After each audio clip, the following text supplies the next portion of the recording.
নমস্কার, ভতেশ্বর study class চ্যানেলে তোমাদের স্বাগত। তোমাদের জন্য দারুণ সুখবর। পশ্চিমবঙ্গ গ্রামীণ ব্যাংকের তরফ থেকে নতুন নিয়োগ বিজ্ঞপ্তি জারি হয়েছে, যেখানে গ্রুপ ডি পোস্টে তোমাদের নিয়োগ করা হচ্ছে। যোগ্যতা যেটি প্রয়োজন সেটা হলো মাধ্যমিক পাস যোগ্যতা প্রয়োজন। কোনো এক্সট্রা কোয়ালিফিকেশনের প্রয়োজন নেই, শুধুমাত্র মাধ্যমিক যোগ্যতা থাকলেই তোমরা প্রত্যেকে আবেদন করতে পারবে। এখানে তোমাদের বয়স 18 থেকে 40 বছরের মধ্যে হতে হবে। বেতন শুরুতেই তোমরা 25,000 টাকা শুরুতেই তোমরা বেতন পেয়ে যাবে।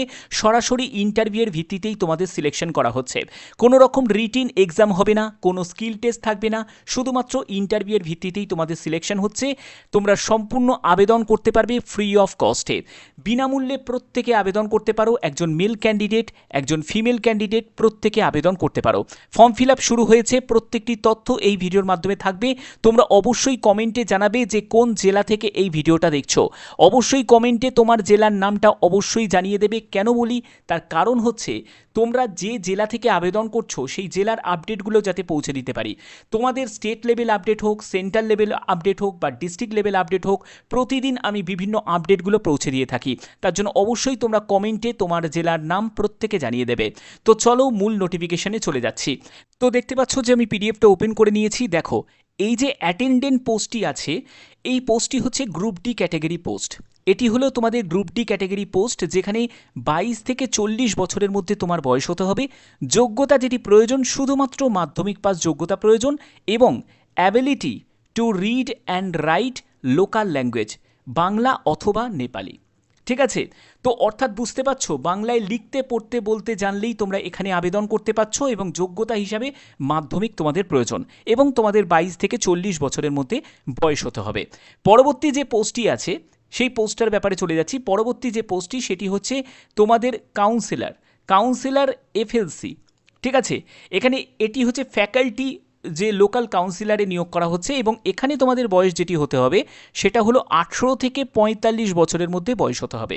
এখানে যোগ্যতা হলো যে কোনো শাখায় গ্র্যাজুয়েশন এবং তোমাদের ডিজারেবল কোয়ালিফিকেশান হিসাবে মানে অগ্রাধিকার পেয়ে যাবে যদি তোমাদের কম্পিউটারে কোনো নলেজ থাকে। বাট এখানে যারা রিটায়ার্ড ক্যান্ডিডেট আছো, যারা এক্স সার্ভিসম্যান আছো, তারাই আবেদন করতে পারবে।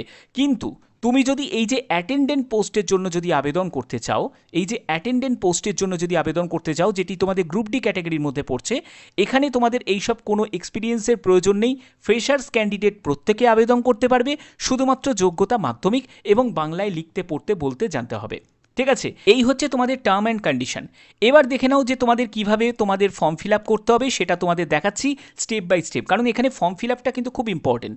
ফর্মে যদি তুমি কোনো গণ্ডগোল যদি করো, তাহলে সেই ফর্ম তোমাদের সম্পূর্ণ রিজেক্ট হয়ে যাবে, পরবর্তী কোনো রকমভাবে কনসিডার করা হবে না। ঠিক আছে, তো দেখো, এই হচ্ছে তোমাদের অ্যাপ্লিকেশন ফর্ম, যেটা হচ্ছে অ্যানেক্সার এ তোমরা দেখতে পাচ্ছ, যেখানে দুটো পোস্টের জন্যই একটি হচ্ছে অ্যাপ্লিকেশন ফর্ম। এই ফর্মটা তোমাদের ফিল আপ করতে হবে। কিভাবে ফিল আপ করবে ভালো করে দেখে নাও। প্রথমে একটি পাসপোর্ট সাইজে ছবি লাগিয়ে দেবে এবং এখানে একটি সই করে দেবে। তারপরে হচ্ছে যে এই যে নিয়োগটি করা হচ্ছে সেটা সেন্ট্রাল ব্যাঙ্ক অফ ইন্ডিয়ার তরফ থেকে, যেসব রুরাল সাইডে আছে সেন্ট্রাল ব্যাঙ্ক, তো সেখানেই তোমাদের পোস্টিং হবে। ঠিক আছে, পশ্চিমবঙ্গের মধ্যেই বিভিন্ন যেসব রুরাল সাইড আছে সেখানেই তোমাদের সেন্ট্রাল ব্যাংকের মাধ্যমেই এই নিয়োগটি করা হচ্ছে। এবং এখানে দেখো তোমাদের ডেট, সেই ডেটটা তোমাকে মেনশন করতে হবে, যেটা তোমরা ব্যাঙ্ক ওয়েবসাইটে ভিজিট করলেই তোমরা পেয়ে যাবে। এবং তুমি যে পোস্টের জন্য আবেদন করছো সেই পোস্টের নামটা লিখতে হবে। তুমি যদি অ্যাটেন্ডেন্ট পোস্টের জন্য আবেদন করো, তাহলে তুমি এখানে অ্যাটেন্ডেন্ট লিখে দেবে। ওকে, এবার হচ্ছে তোমার নাম সম্পূর্ণ ক্যাপিটালে লিখবে। তোমার অ্যাড্রেস, সম্পূর্ণ ডিটেলস অ্যাড্রেসটা দেবে আপ টু পিনকোড পর্যন্ত। পুলিশ স্টেশন দেবে, অবশ্যই পুলিশ স্টেশন দেবে। অনেকে পুলিশ স্টেশন দিতে ভুলে যায়, বাট পুলিশ স্টেশনটাও কিন্তু দিতে হয়। এরপরে হচ্ছে তুমি যদি একজন পিডাব্লিউবিডি ক্যাটাগরি থেকে হয়ে থাকো, তোমরাও আবেদন করতে পারবে। দেখতেই পাচ্ছ পিডাব্লিউবিডি ক্যাটাগরির জন্য সম্পূর্ণ ডিটেলসটা দেওয়া আছে, যে type of disability, percentage of disability, সম্পূর্ণ ডিটেলসটা দেওয়া আছে। পরবর্তী হচ্ছে তোমাদের ডেট অফ বার্থ।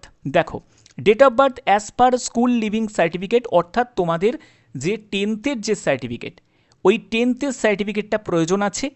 এবং তোমাদের বলবো যে ডেট অফ বার্থের সার্টিফিকেটটাও দেবে, 10th সার্টিফিকেটটাও দেবে, 10th মার্কশিটও দেবে, 10th অ্যাডমিট কার্ডটাও দেবে।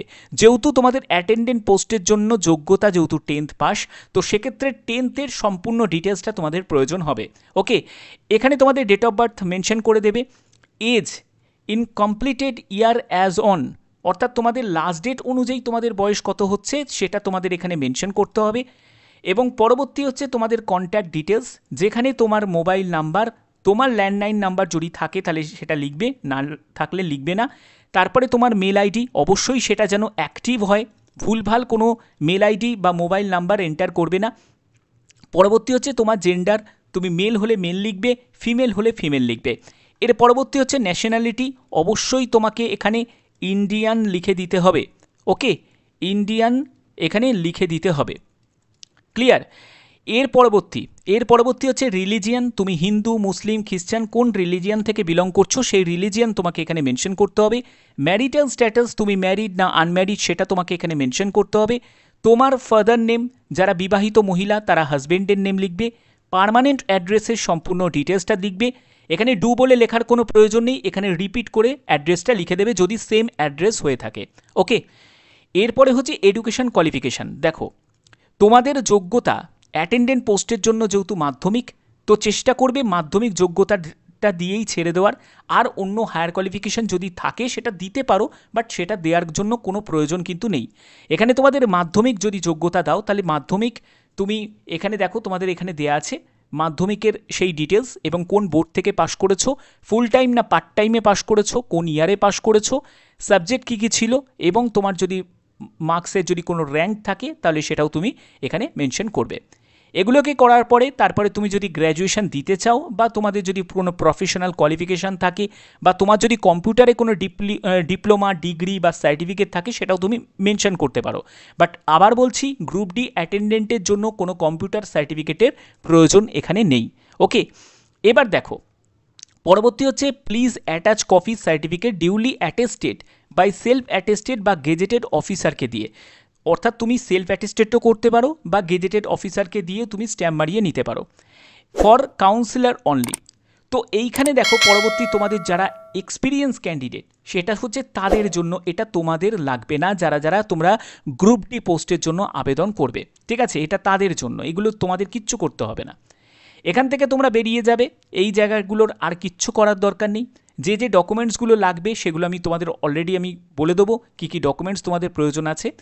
যদি তোমাদের কোনো ব্যাংক ইনস্টিটিউশনে কাজের যদি অভিজ্ঞতা থাকে তাদের জন্য এই জায়গাগুলো তোমাদের জন্য নয়, ঠিক আছে। এবং পরবর্তী হচ্ছে তোমাদের যদি দুজন রেফারি থাকে, রেফারেন্সের নাম্বার থাকে, তাহলে সেই রেফারেন্সের ডিটেলসটা তোমরা এখানে মেনশন করবে। ডিক্লারেশনের জায়গা চলে আসছি, ডিক্লারেশনের জায়গাটা তোমাদের ওয়েবসাইটেই ডেটটা দেওয়া আছে, সেই ডেটটা মেনশন করবে, তোমাকে এখানে সই করতে হবে, তোমাকে তোমার প্লেস দিতে হবে এবং তোমাকে ডেটটা দিতে হবে যে ডেটে তুমি অ্যাপ্লিকেশন ফর্মটা জমা করছো। কী কী ডকুমেন্টস তোমাদের এনক্লোজ করতে হবে সেগুলো দেখে নাও। প্রথমত হচ্ছে ডেট অফ বার্থের সার্টিফিকেট বা তোমাদের 10th অ্যাডমিট কার্ড বা 10th তোমাদের যে সার্টিফিকেট সেটা তোমাদের লাগছে। তারপরে হচ্ছে তোমার যদি কাস্ট সার্টিফিকেট থাকে, মানে তুমি যদি SC ST OBC PWBD category থেকে বিলং করে থাকো, তাদের যে প্রয়োজনীয় যেসব সার্টিফিকেটগুলো সেই সার্টিফিকেট তুমি অ্যাটাচ করতে পারবে। গভর্নমেন্ট আইডি প্রুফ, সেটার জন্য তোমাদের অবশ্যই আধার কার্ডের প্রয়োজন আছে, আধার কার্ড অবশ্যই তোমরা সঙ্গে অ্যাটাচ করে দেবে। এই সব ডকুমেন্টস লাগছে, সঙ্গে তোমাদের 10th সার্টিফিকেট আর 10th মার্কশিট, এইগুলো কিন্তু তোমাদের প্রয়োজন আছে। তো এই সব ডকুমেন্টস ছাড়া কিন্তু কোনো রকমভাবে আবেদন করো না, তাহলে সেই আবেদন কিন্তু রিজেক্ট হয়ে যাবে, অর্থাৎ এইগুলো কিন্তু ম্যান্ডেটারি। বোঝা গেল? আচ্ছা, এবার দেখো যে তোমাদের এখানে অ্যাপ্লিকেশন ফিস কত টাকা লাগছে। অ্যাপ্লিকেশন ফিজের ক্ষেত্রে বলাই হয়েছে যে কোনো রকম তোমাদের আবেদন মূল্য লাগছে না, অর্থাৎ প্রত্যেকে আবেদন করতে পারো, সম্পূর্ণ ফ্রি অফ কস্টে প্রত্যেকে আবেদন করতে পারো। জেনারেল ইনস্ট্রাকশন হিসাবে তোমাদের যে পোস্টের জন্য তুমি আবেদন করবে, যে কোনো একটি পোস্ট তুমি সিলেক্ট করবে এবং সেপারেটভাবে তোমাদের আবেদন করতে হবে। কোনো ফলস ইনফরমেশন বা ইনকারেক্ট ইনফরমেশনের জন্য এখানে আবেদন কিন্তু রিজেক্ট হয়ে যাবে। এই জায়গাটা কিন্তু অবশ্যই তোমাদের মাথায় রাখতে হবে যারা যারা এখানে আবেদন করছো। এবং তোমাদের আবেদনপত্র কোথায় জমা করতে হবে, কত তারিখে জমা করতে হবে, দেখো 8ই আগস্টের মধ্যে তোমাদের আবেদনপত্র জমা করতে হবে। অ্যানেক্সার এ যে ফরম্যাটটা আছে সেটাকে ফিল আপ করবে, প্রয়োজনীয় যাবতীয় ডকুমেন্টসগুলোকে অ্যাটাচ করে তোমাদের পাঠিয়ে দিতে হবে। Incomplete application will be rejected. এবং কোথায় তোমাদের পাঠাতে হবে, দেখো application for the post of, যে পোস্টের জন্য তুমি আবেদন করছো, তুমি যদি অ্যাটেন্ডেন্ট পোস্টের জন্য আবেদন করো তাহলে তুমি খামের ওপর লিখবে অ্যাটেন্ডেন্ট এবং তোমাদের যে ঠিকানায় পাঠিয়ে দিতে হবে agriculture social banking department, central bank of India, regional office Siliguri, address এইটা, ঠিক আছে, এই অ্যাড্রেসটা ভালো করে নোট ডাউন করে নাও, এই অ্যাড্রেসেই তোমাদের পাঠাতে হবে। এবং এখানে বলছে it is inform that one letter box will be kept at office, অর্থাৎ সেন্ট্রাল ব্যাঙ্ক অফ ইন্ডিয়ার যে রিজিওনাল অফিস আছে শিলিগুড়িতে, সেখানেই একটি লেটার বক্স আছে, সেখানেই তোমাদের এটা ড্রপ করে দিতে হবে। ঠিক আছে, তো আশা করছি বুঝতে পেরেছো। এবং সিলেকশন প্রসেস, কোনো রকম তোমাদের রিটিন এক্সাম থাকছে না, কোনো স্কিল টেস্ট তোমাদের হবে না, শুধুমাত্র ইন্টারভিউয়ের ভিত্তিতেই তোমাদের সিলেকশন করা হচ্ছে। এবং ব্যাংকের তরফ থেকে যে ডিসিশনটা নেওয়া হবে সেটাই কিন্তু চূড়ান্ত ডিসিশন, অর্থাৎ যে ক্যান্ডিডেট যারা আবেদন করবে তাদেরকে অবশ্যই শিলিগুড়ির স্থায়ী বাসিন্দা কিন্তু হতে হবে। ওকে, জব প্রোফাইল হিসাবে তোমাদের কি কি বলা হয়েছে দেখো। কাউন্সিলর পোস্টের জন্য যারা আবেদন করবে, অর্থাৎ এফএলসির জন্য যারা আবেদন করবে ফ্যাকাল্টিতে, তাদের ওভারঅল ফাংশনিং অফ এফএলসির কাজ করতে হবে। অ্যাটেন্ডেন্ট পোস্টের জন্য যারা আবেদন করবে, অ্যাটেন্ডেন্টের কী কাজ থাকে, keeping of office premises, classroom, dormitory এবং বাথরুম ক্লিনিং, তো এইসব বিভিন্ন ধরনের জেনারেল কাজগুলো তোমাদের থাকবে। ঠিক আছে, এবং তোমাদের এখানে ছুটির ব্যাপারটাও বলে দিয়েছে যে কতদিন তোমরা ছুটি পাবে। এখানে বছরে তুমি 15 দিন ছুটি পাবে, মাসে 2 দিন করে তোমার ছুটি থাকছে। পরবর্তী দেখো, তোমাদের অ্যাটেন্ডেন্ট পোস্টের জন্য তোমাদের 8,000 টাকা প্রতি মাসে তুমি বেতন পাবে, সঙ্গে অন্যান্য যেসব অ্যালাউন্স থাকবে, বেনিফিট, পেমেন্ট, তারপরে হচ্ছে ফেসিলিটি যেগুলো, সেগুলো কিন্তু কোনো রকম তোমাদের দেওয়া হবে না, শুধুমাত্র 8,000 টাকা প্রতি মাসে তুমি বেতন পাবে অ্যাটেন্ডেন্ট গ্রুপ ডি পোস্টের জন্য। কিন্তু তুমি যদি এফএলসিসি পোস্টের জন্য আবেদন করো, এখানে যদি তুমি সিলেক্ট হও, সেখানে তুমি 25,000 টাকা প্রতি মাসে তুমি বেতন পাবে, সঙ্গে তোমাদের লামসাম অ্যামাউন্ট 1,000 টাকা প্রতি মাসে তোমাদের দেওয়া হবে। কনভেন্স যেসব মোবাইল বা এইগুলোর রিচার্জের জন্য তোমাদের এক্সট্রা তোমাদের দেওয়া হবে, অর্থাৎ 26,000 মতো অ্যারাউন্ড থাকবে। ঠিক আছে, এবং এই যে নিয়োগটি করা হচ্ছে একটা কন্ট্রাক্ট বেসিসে নিয়োগ করা হচ্ছে, 1 বছরের একটা কন্ট্রাক্ট বেসিসে। এটা কিন্তু রিনিউ হবে, ঠিক আছে, চিন্তা নেই, এটা রিনিউ হবে, পরবর্তী সময় তোমাদের এক্সটেন্ড হবে, সেটা ডিপেন্ড করছে তোমাদের পারফরমেন্সের ওপর। যদি পারফরমেন্স ভালো হয় তাহলে নিশ্চয়ই এটা এক্সটেন্ড তোমাদের হবে। তো তোমাদের এই যে নিয়োগ বিজ্ঞপ্তিটি জারি হয়েছে সেটা সেন্ট্রাল ব্যাঙ্ক অফ ইন্ডিয়ার তরফ থেকে, যেগুলো রুরাল সাইডে আছে সেখানেই তোমাদের পোস্টিং হবে। এবং rural self employment training institute যেখানে আছে সেখানেই তোমাদের এই পোস্টিংটা হচ্ছে। আবেদনের শেষ তারিখ হচ্ছে 8ই আগস্ট 2025। ঠিক আছে, যারা যারা তোমরা শিলিগুড়ি থেকে বিলং করছো বা দার্জিলিং থেকে যারা বিলং করছো তারা এখানে আবেদন করতে পারবে। ঠিক আছে, কিন্তু তার জন্যই আমি বললাম যে এরকম কিন্তু তোমাদের সেন্ট্রাল ব্যাংকের তরফ থেকে আদার যেসব ডিস্ট্রিক্টগুলো আছে সেগুলোরও কিন্তু বিজ্ঞপ্তি তোমাদের পরপর জারি হবে। এর জন্যই বললাম যে তোমরা প্রত্যেকে অবশ্যই জানিয়ে দেবে যে কোন জেলা থেকে এই ভিডিওটা দেখছো, তোমার ডিস্ট্রিক্টের নাম প্রত্যেকে এখনই কমেন্টে জানিয়ে দাও, যাতে তোমাদের কাছে এরকমই আপডেটগুলো পৌঁছে দিতে পারি। এখনের মতো এইটুকুই, ধন্যবাদ।